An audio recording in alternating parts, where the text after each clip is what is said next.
Sai Ram to all बच्चों, अभी तक आपने संस्कृत में 1 से लेके 16 अध्याय के संस्कृत में जितने भी आपके पास 1 से 16 तक के अध्याय थे, आपने आशा करती हूँ भली भांति समझ लिया होगा। तथा धातु रूप तो आपको पहले से ही मालूम थे, लेकिन शब्द रूप भी अब आप प्रथमा विभक्ति से समझना शुरू कर दिया होगा आपने कि हमको कितना ज़रूरी है शब्द रूप याद करना, टेबल्स याद करना हमें कितना ज़रूरी है, क्योंकि उसके बिना हम वाक्य नहीं बना पाएंगे। तो अभी प्रथमा विभक्ति और द्वितीय विभक्ति, फिर उसके बाद अब मैं तृतीय विभक्ति फिर पढ़ाया, और तृतीय विभक्ति के बाद फिर आपके एग्ज़ाम शुरू हो गए थे FA4। फिर अब हम चतुर्थी विभक्ति की ओर चलते हैं। तो प्रथमा विभक्ति में क्या था, प्रथम एक वचन पुल्लिंग में क्या था, बालकः बालको बालकः, ठीक है। और द्वितीय विभक्ति में था बालकम बालको बालकान। ये तो आपको वैसे भी एक लेसन के बाद एक एक जो 3-3 वर्ड हैं, एक वचन, द्विवचन और बहुवचन में, प्रथमा विभक्ति में, फिर द्वितीय विभक्ति में और तृतीय विभक्ति में, ये ऐसे ही याद हो गए होंगे अगर पहले से आपने याद भी नहीं किए होंगे। और तृतीय विभक्ति में था बालकेन, बालकेन बालकाभ्याम बालके। तो क्या था, कर्ता ने कर्म को करण से, चिन्ह से तक आप पढ़ चुके हैं। तो कर्ता ने कर्म को करण से संप्रदान के लिए। अब क्या पढ़ेंगे हम लोग, संप्रदान कारक। अभी तक क्या था, कौन सा कारक था, कर्म कारक। कर्ता ने कर्म को करण से, कौन सा कारक था, करण, ठीक है। अब क्या है, संप्रदान कारक। तो जो चतुर्थी विभक्ति है ये कौन सा है, इसमें संप्रदान कारक। तो संप्रदान कारक जैसे कि अभी तक आपने फल और बालिका और बालक शब्द के, ये आपके पास तीनों रूप शब्द रूप आ रहे हैं। तो फल शब्द और बालक शब्द पुल्लिंग और नपुंसकलिंग शब्द, ये पंचमी विभक्ति तक दोनों सेम है। जैसे कि बालका बालको बालका, फलम फले फलानी। तो इस तरह से ये अब क्या है कि जैसे कि चतुर्थी विभक्ति में है बालिकाय बालिकाभ्याम बालिकेभ्यः। तो फल का भी आप देख लो, फलाय फलाभ्याम फलेभ्यः। लेकिन बालिका का स्त्रीलिंग का जो है वो थोड़ा अलग है। क्या है, स्त्रीलिंग का अलग है, बालिकाए बालिकाभ्याम, द्विवचन एक सेम है, बालिकाभ्याम बालिकाभ्यः। लेकिन उसमें क्या था, पुल्लिंग में था बालकेभ्यः, और नपुंसकलिंग में था फलेभ्य। तो फलेभ्य, बालकेभ्य और बालिकाभ्य, सिर्फ स्त्रीलिंग का थोड़ा सा चेंज है। लेकिन पंचमी विभक्ति तक फल और बालक का सेम होता है। पुल्लिंग और नपुंसकलिंग का फल और बालक का सेम है, उसके बाद का थोड़ा सा अलग है। और याद करने के लिए आपके लिए कुछ भी नहीं। और जैसे कि ये पहला है बालिकाय बालिकाभ्याम बालिकेभ्य, ठीक है। तो अब क्या है, चिन्ह के चतुर्थी संप्रदान कारक, ये आपने लिख दिया होगा। जो मैं तृतीय विभक्ति का जो मैंने आपको समझाया कि तृतीय विभक्ति में था क्या था, बालका बालको बालकः बालिकम बालको बालकान, और बालके न बालकाभ्याम बालके, या प्रथम विभक्ति से लेके तृतीय विभक्ति तक पूरा कर चुके हैं, ठीक है। तो वैसे ही फल का भी था, फलम फले फलानी फलम फले फलानी फलेन फलाभ्याम फलेः। और बालिका का था बालिका बालिके बालिकाः बालिकम बालिके बालिकाः बालिकया बालिकाभ्याम बालिकाभि। तो ये क्या था, ये आपका तृतीय विभक्ति का था, ठीक है। करण कारक का था, चिन्ह कौन सा था हमारे पास, से। लेकिन अब क्या है, कौन सा कारक है, संप्रदान कारक है। ये कौन सा कारक है, चतुर्थी विभक्ति में संप्रदान कारक है। और चिन्ह कौन सा है, कर्ता ने कर्म को करण संप्रदान के लिए, कौन सा है चिन्ह, के लिए। इसमें क्या आएगा, के लिए। बालिकाया मतलब के लिए, फलाय फल के लिए, तो के लिए इसमें इस तरह से आएगा। तो अब हम क्या पढ़ेंगे? बालिकाया बालिकाभ्याम बालिकेभ्यः, एक बालक के लिए, दो बालकों के लिए, और बालिकेभ्यः जो बहुवचन रूप है उसमें होगा हमारा सब बालकों के लिए। तो आशा करती हूँ आपको समझ में आ रहा होगा। ठीक है, आपके पास बुक है, आपके पास शब्द रूप के पीछे चार्ट होगा या लास्ट स्टार्टिंग में भी है बना हुआ और लास्ट में भी। प्लीज़ आप बहुत अच्छे तरीके से इसको पढ़ें, क्योंकि जब आप 5th में जाएंगे तो आपके लिए बहुत टफ हो जाएगा, क्योंकि बेस है आपका। 3rd में आपको कुछ भी नहीं पढ़ाया जाता, 3rd में सिर्फ ओरल है, ठीक है। लेकिन 4th क्लास में आने के बाद अगर ये स्कूल हमारे ऑफ नहीं होते, तो कोविड की वजह से ये सब नहीं होता, तो आज हमारी तुम लोग इतने परफेक्ट होते काम में कि तुम्हें लगता है कि 4th में कितनी अच्छी तरीके से हमें संस्कृत आ गई है। ठीक है, तो इस तरह से आपको फलाया फलाभ्याम फलेभ्यः, बालिकाए बालिकाभ्याम बालिकाभ्यः, इस तरह से आपको पढ़ना है। ठीक है, तो अब हम सेंटेंस की ओर चलते हैं। तो सेंटेंस में यहाँ पर आपको टीचर्स दिख रहे हैं, बच्चे दिख रहे हैं, ठीक है, जो स्कूल जा रहे हैं, सब आपको पिक्चर भी दिखाई दे रहा है। तो सबसे पहले बालकः गच्छति, बालकः गच्छति, बालक क्या है? एक लड़के के लिए लिखा गया, गच्छति मतलब जाता है। तो ये कहाँ से आया? या प्रथम पुरुष एक वचन, ठीक है, एक वचन, प्रथम पुरुष एक वचन, बालक और गच्छति भी गच्छति गच्छता गच्छन्ति, ये कौन सा? गच्छ धातु से, तो एक वचन है। बालकः गच्छति, बालक जाता है। बालका विद्यालयं गच्छति, मतलब बालक विद्यालय को जाता है, ठीक है। विद्यालय मतलब विद्यालय को, गच्छति मतलब जाता है। बालकः मित्रे सह विद्यालयं गच्छति, अब बालक कहाँ जाता है? अपने मित्रों के साथ, सह मतलब साथ, विद्यालय को जाता है। स किमर्थं विद्यालयं गच्छति, वह किस लिए विद्यालय को जाता है। स पठनाय विद्यालयं गच्छति, स मतलब वह, पठनाय जैसे कि आपको ऊपर दिया गया है बालिकाय, बालिकाय, फलाय, तो ये बालिकाय तो है पुल्लिंग, लेकिन जो ये पठनाय लिखा है यहाँ पर, जो ये शब्द पठनाय शब्द है, ये कहाँ से आया? ये चतुर्थी विभक्ति का नपुंसकलिंग एक वचन, ठीक है, ये पठनाय आया है। तो पढ़ने के लिए क्या लिखा गया है यहाँ पर? पढ़ने के लिए, वह पढ़ने के लिए, विद्यालय मतलब विद्यालय को, गच्छते मतलब जाता है, वह पढ़ने के लिए विद्यालय को जाता है। आपको ये सेंटेंस बहुत इजी लगेंगे अगर आपको ये शब्द रूप और क्या धातु रूप अच्छी तरीके से याद हो जाएं। कौन से रूप याद करने हमको? केवल बालक शब्द और फल शब्द और क्या, अगर हमें तीनों बालक, फल और ये जो है बालिका, ये 3 भी वर्ड अगर हमको याद हो जाएं तो हमारे लिए कोई परेशानी की बात नहीं है। हम हर किसी, जैसे लता पे भी हम कर सकते हैं, रमा पे भी कर सकते हैं, जैसे नपुंसकलिंग में उस पे भी कर सकते हैं, पुष्प पे भी कर सकते हैं, ठीक है। और बालक का क्या है? राम पे कर सकते हैं। तो हमारे लिए हर चीज़ ईजी हो जाएगा अगर हमें सिर्फ एक शब्द पे शब्द रूप याद हो गया, ठीक है। अब चलते हैं हम नीचे।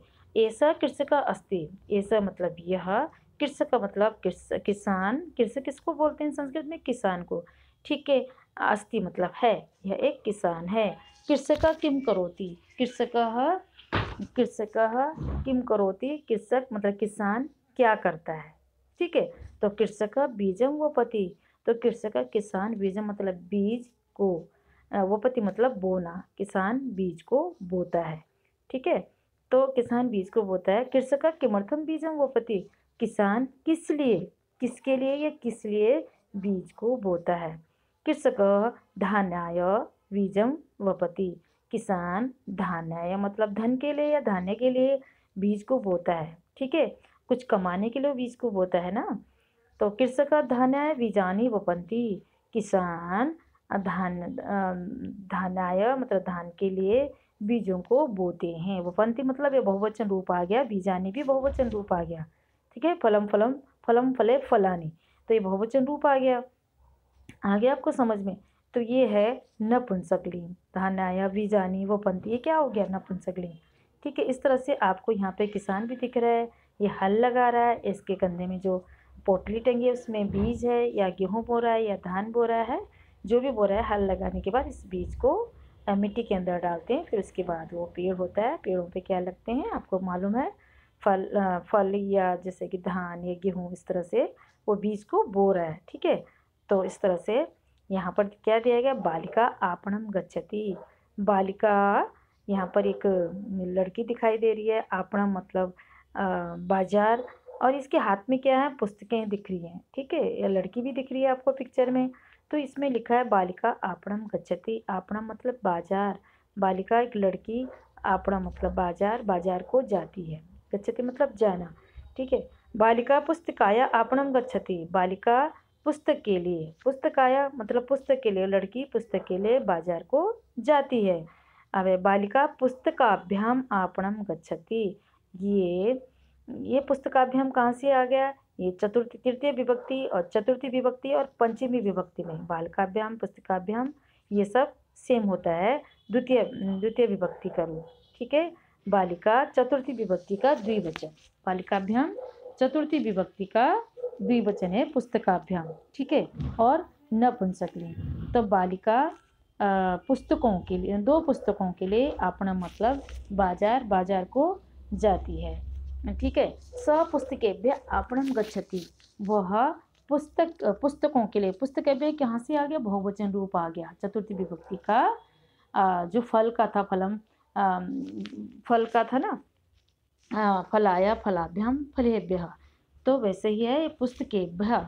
तो पुस्तकेभ्य कहाँ से आ गया, ये फल शब्द से जो आपने पढ़ा है, फलाया फलाभ्याम फलेभ्यः, तो वह पुस्तकाया पुस्तकाभ्याम पुस्तकेभ्य। तो अनेक पुस्तकों के लिए, वह अनेक पुस्तकों के लिए बाजार को जाता है। स मतलब वो तो पुल्लिंग शब्द आ गया इसमें। ठीक है, यह भी आपको ध्यान रखना है। अगर सा होता तो स्त्रीलिंग होता, तो ये प्रथम पुरुष एक वचन से स आ गया, पुस्तकेभ्य आ गया, चतुर्थी विभक्ति का बहुवचन नपुंसकलिंग का, और आपणम हो गया बाजार, और गच्छति मतलब जाता है। ठीक है, वह बाजार को, अनेक पुस्तकों के लिए बाजार को जाता है। ठीक है, अब अध्यापिका छात्राय पुस्तकम इच्छति। अध्यापिका मतलब जो तुम्हारी टीचर होती है, अध्यापिका छात्राय पुस्तकम इच्छति मतलब छात्रा के लिए पुस्तकम पुस्तक को मतलब देती है। वो अध्यापिका किसके लिए देती है पुस्तक, छात्रा के लिए। ठीक है, अध्यापिका छात्राभ्याम पुस्तकानि इच्छति। अध्यापिका 2 छात्राओं के लिए पुस्तकों को देती है, अनेक पुस्तकें देती है। पुस्तकानि मतलब बहुवचन रूप आ गए। तो अध्यापिका छात्रेभ्यः पुस्तकानि यच्छति। अध्यापिका अनेक छात्राओं के लिए पुस्तकें देती है। ठीक है, ये बहुवचन छात्रेभ्यः और पुस्तकानि, ये नपुंसकलिंग का बहुवचन रूप है। ठीक है, चतुर्थी विभक्ति आया समझ में। छात्रेभ्यः कहाँ से आया, चतुर्थी विभक्ति का है। स छात्रेभ्यः पुस्तकानि यच्छति। वह छात्राओं के लिए अनेक पुस्तकों को देता है। ये कहाँ स क्या आ गया, ये तो पुल्लिंग शब्द आ गया। ठीक है, आ रहा है आपको समझ में। और आपको समझ में तभी आएगा जब आपको पता होगा कि इसका अर्थ क्या होगा। ये कौन से पुल्लिंग शब्द से है, स्त्रीलिंग से है, नपुंसकलिंग से है, एक वचन है, द्विवचन है, या बहुवचन है, या प्रथमा विभक्ति है, या द्वितीय विभक्ति है, तृतीय विभक्ति है, या चतुर्थी विभक्ति है। जब तक आपको विभक्ति याद नहीं होंगी, शब्द रूप आपको पूरी तरह से याद नहीं होगा, आपको समझ में नहीं आएगा। आया समझ में। अब है नीचे अहम फलाया उद्यानम गच्छामि। ये अहम कहाँ से आ गया, उत्तम पुरुष एक वचन। ठीक है, वो अपने लिए आया। तो फलाया अहम, मैं, फलाया फल के लिए। ठीक है, उद्यानम उद्यान को मतलब बाग को, गच्छामि गच्छावा गच्छामा, ये शब्द रूप कहाँ से, गच्छ धातु का एक वचन। ठीक है, और उत्तम पुरुष एक वचन। आ रहा है समझ में, गच्छामि कहाँ से आ गया। तो हमें ये चीज़ मालूम होनी चाहिए कि ये कहाँ से, अहम कहाँ से आया, गच्छामि कहाँ से आया, और बीच के शब्द ये कैसे आया। तो जब तक हमें सब चीज़ मालूम नहीं होगी, हम इस सेंटेंस को पूरा नहीं कर सकते हैं। आया समझ में। तो अहम फलाया उद्यानम गच्छामि, मैं फल के लिए बाग को जाता हूँ। ठीक है, अहम फलाभ्याम उद्यानम गच्छामि, अहम मैं फलाभ्याम मतलब द्विवचन, ठीक है। ये चतुर्थी विभक्ति या तृतीय विभक्ति का द्विवचन है। तृतीय विभक्ति, चतुर्थी विभक्ति और पंचमी विभक्ति में आपको मालूम होगा फलाभ्याम फलाभ्याम इस तरह से द्विवचन में ये आएगा, ठीक है। उद्यानम 2 फल के लिए, ये द्वितीय विभक्ति 2 फल के लिए बाग को जाता हूँ। गच्छामी मतलब एक वचन है उत्तम पुरुष से। अहम फलेभ्य उद्यानम गच्छामी, मैं अनेक फलों के लिए बाग को जाता हूँ। आ रहा है समझ में? तो यहाँ पर आपको क्या दिख रहा है, 2 बच्चे भी दिख रहे हैं या बाग भी दिख रहा है। तो इस तरह से आपको अगर शब्द रूप याद नहीं है तो सेंटेंस जितने भी आपको ये पैराग्राफ दिख रहा है आप इसका अर्थ नहीं समझ सकते हैं। और अगर आप इस तरह से जैसे मैंने बताया है याद करोगे तो आपके लिए संस्कृत बहुत ही ईजी है, हिंदी से भी सरल है। आ रहा समझ में? अब यहाँ पर नीचे शब्दों के अर्थ भी दिए गए हैं।